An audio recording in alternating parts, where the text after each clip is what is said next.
接下来，我带大家走进咱们的消毒车间，了解我们餐具的消毒流程。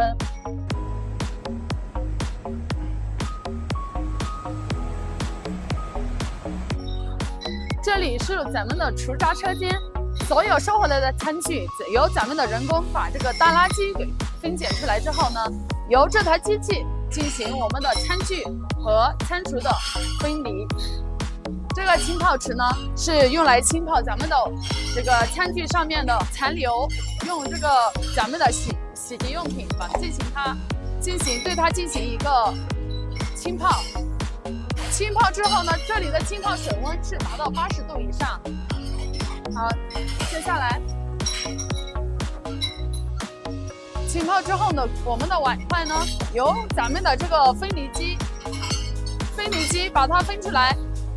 这里是小勺和筷子，还有咱们的残留的一些小污物的一些分离。分离之后，咱们的餐具需要经过这个整理台。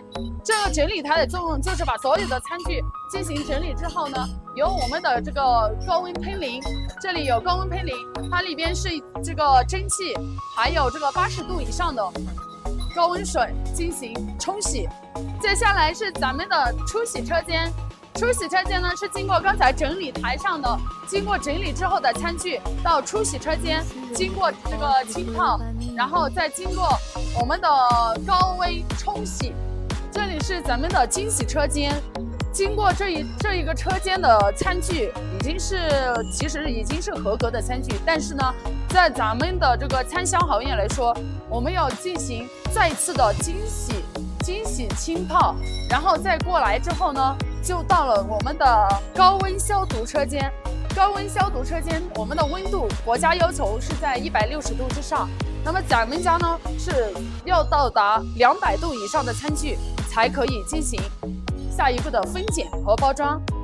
这里是咱们的分拣车间。分拣的话呢，就是把我们那里出来的餐具精挑细选。第一，就是有缺口的餐具不能包装；第二，咱们餐具里面过来有磨损的餐具不能包装；第三，使用时间长的餐具我们要把它挑出来。接下来呢，就是到了咱们的包装车间。包装车间的话，就是高温消毒合格之后的餐具走我们的包装车间。